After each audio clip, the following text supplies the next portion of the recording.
نبی، صدیق اور شہید کتنے عظیم مرتبہ لوگ ہوتے ہیں، ان تینوں کے برابر کس کو اٹھایا جائے گا؟ برابر سے مراد معاذ اللہ رتبے اجر میں نہیں ہے، اس کی قدر و منزلت بیان کرنے کی بات ہو رہی ہے۔ اس کو جو ایمانت دار تاجر ہے، صرف تجارت ہی کرتا ہے لیکن نبوی اصولوں کے مطابق کرتا ہے، کل قیامت کے دن نبیوں کے ساتھ اٹھایا جائے گا، شہیدوں کے ساتھ اٹھایا جائے گا۔ نبی کریم صلی اللہ علیہ وسلم کے یہ اوصاف مکہ میں مشہور ہو چکے، ابھی نبوت نازل نہیں ہوئی۔ حضرت خدیجہ جو اپنے مال کو تجارت کے لیے مکہ سے باہر بھیجا کرتی تھی، ان کے کان میں بھی یہ بات آئی کہ محمد صلی اللہ علیہ وسلم نام کا ایک آدمی ہے جو بڑا ایماندار تاجر ہے۔ اچھا، آپ نے ان کو کہا میں آپ کو باقی لوگوں کی آپ تجارت کرتے ہیں اس سے زیادہ معاوضہ دوں گی، آپ میرا سامان لے جائیے۔ اپنا غلام میسرہ بھی ساتھ میں روانہ کیا کہ پتہ لگتا رہے کیا حالات واقعات ہیں۔ میسرہ نبی کریم صلی اللہ علیہ وسلم کے ساتھ گئے ہیں، اس سفر سے نبی کریم صلی اللہ علیہ وسلم نے بہت کچھ سیکھا۔ پہلے بھی جو اسفار آپ کے سامنے رکھے ہیں، جناب ابو طالب کے ساتھ بچپن کا سفر، وہاں سے لے کر اس سفر تک آپ سفروں سے بہت باتیں سیکھتے رہے۔ خاص طور پہ اس سفر کے اندر آپ مدینہ طیبہ سے گزرے جس نے مستقبل میں آپ کی ہجرت گاہ بننا تھا۔ آپ اس سفر کے اندر ان علاقوں سے بھی گزرے جو آپ نے مستقبل میں فتح کرنے تھے۔ یہ اللہ رب العزت کی حکمتیں تھی کہ آپ نبی کریم صلی اللہ علیہ وسلم ان راستوں سے مانوس ہو جائیں جہاں جہاں اسلام نے پھیلنا ہے۔ سفر میں یہ ہیں، مال میں بڑھوتری ہو رہی ہے، فراوانی ہو رہی ہے، اچھے خاصے منافع پہ سامان بک گیا۔ بعض روایات کے اندر یہ بھی لکھا گیا 4 گنا قیمت پہ سامان بیچا، پھر اس قیمت سے وہاں سے جو سامان لے کے آئے مکہ پہنچ کے 4 گنا اور قیمت پہ بک گیا۔ حضرت خدیجہ نے کہا یہ کوئی غیر معمولی صلاحیتوں والے نوجوان ہیں، ان کے اندر بے شمار خوبیاں یہ۔ اور حضرت خدیجہ کے بارے میں سیرت نگاروں نے یہ بات لکھی ہے کہ کائنات کی تمام عورتوں کی مردم شناسی ایک طرف، سیدہ خدیجہ کی مردم شناسی ایک طرف، کہ 20 سے 25 سال کے ایک نوجوان کے اندر ایسے اوصافوں کو بھانپ لیا، جانچ لیا۔ اس سے بڑی مردم شناسی کیا ہو سکتی ہے بتائیے ایمانداری سے، کہ جس شخص کے قلب کے اوپر وحی نے اترنا ہو، جس شخص کے اوپر نبوت نے اترنا ہو، اس شخص کے اوصاف حمیدہ کو حضرت خدیجہ نے پہچان لیا۔ نفیسہ کو کہا جاؤ، یہ کوئی عام ملازم نہیں ہے، یہ اجرتی کاروبار کرنے والا شخص معلوم نہیں ہوتا، اس سے بات کرو۔ کس بارے میں نفیسہ نے پوچھا؟ کہا اس کو کہو کیا آپ خدیجہ سے نکاح کرنا چاہتے ہیں؟ نفیسہ گئی نبی کریم صلی اللہ علیہ وسلم کے پاس، یہ بات، اور یہ بات دیکھیں آتی ہے تو پھر بندہ کہتا ہے، کئی شیطان صفت لوگ آج معاشرے کے اندر لڑکی کا براہ راست لڑکے کو پیغام نکاح دینے کی جو دلیل دیتے ہیں، معاذ اللہ یہ دیتے ہیں۔ لو میرج اور محبت کی میرج کے بارے میں حردہ سرائی کرتے ہوئے ان کو شرم نہیں آتی کہ کچھ لیمٹس، کچھ حدود اور قیود ہوتی ہیں۔ عام ٹی وی پہ بیٹھ کے کہہ دیتے ہیں جی لڑکی اپنا پیغام نکاح خود بھیج سکتی، حضرت خدیجہ نے بھیجا تھا۔ حضرت خدیجہ نے براہ راست بات کی، نفیسہ کے ذریعے صرف یہ پیغام بھیجا، کوئی چھپی خفیہ دوستی، آشنائی، گفتگو ایک لفظ بھی پہلے کا ثابت ہے؟ پیغام نکاح نفیسہ کے ذریعے بھیجا بغیر ولی کے؟ کہاں پہ یہ بات ہے؟ یہ خود ساختہ من گڑت ہیں۔ ہاں، نبی کریم صلی اللہ علیہ وسلم نے جب رضامندی کا اظہار کیا، اپنے چچاؤں سے مشاورت کی، نبی کریم صلی اللہ علیہ وسلم نے کیا خود جا کے پھر خدیجہ سے بات کی؟ نبی کریم کے چچا حمزہ بن عبد المطلب گئے، نسبت کو طے کیا، نکاح کے اوپر پورا خاندان راضی ہوا، 20 اونٹنیاں حق مہر طے کیا گیا۔ بعض لوگ یہاں پہ کہتے ہیں جی یہ بتائیں نکاح کس نے پڑھایا تھا؟ یہ بات بھی سن لیجئے، یہ بات بھی سن لیجئے، اسلام کے اندر خطبہ مسنونہ ہے نکاح سے قبل، قرآن کی آیتیں ہیں، نبی کریم کی سنت سے ثابت ہیں، لیکن اسلام میں بھی نکاح صرف ایجاب اور قبول کا نام ہے۔ لڑکی کا ولی موجود ہو، گواہ موجود ہوں۔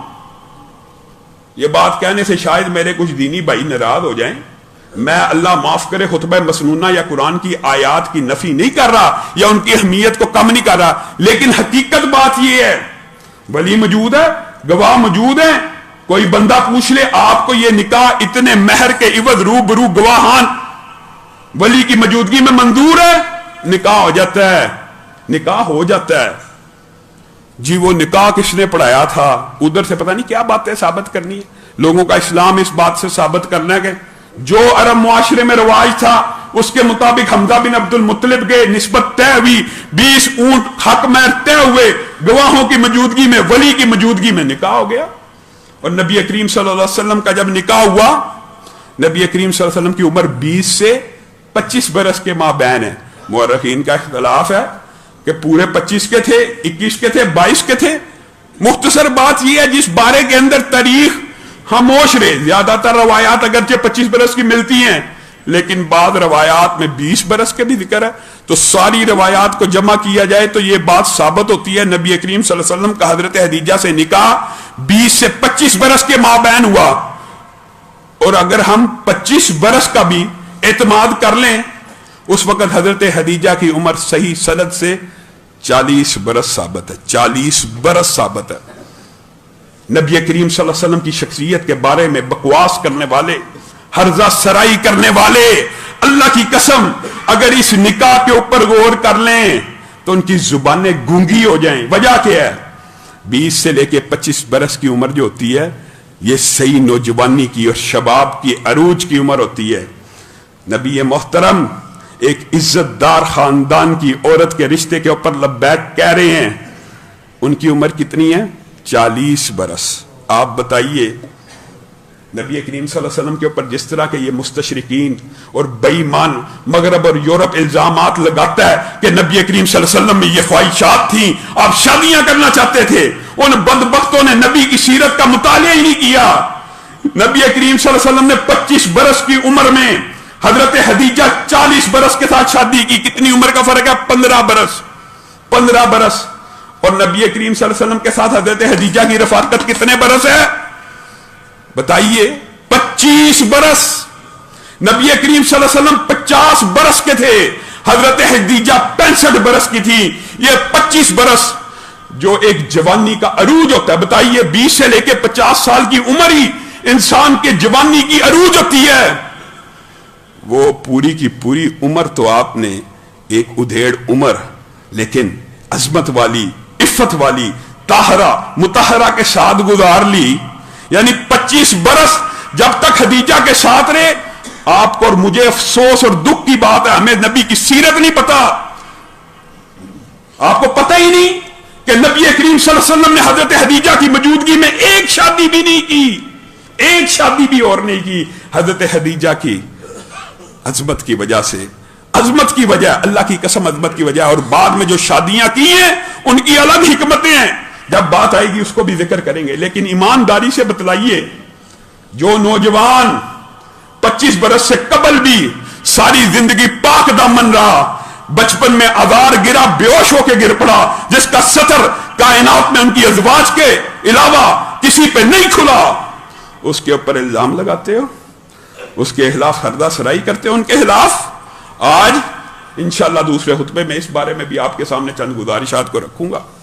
نبی کریم صلی اللہ علیہ وسلم نے 25 برس حضرت خدیجہ کے ساتھ گزارے، کس لیے؟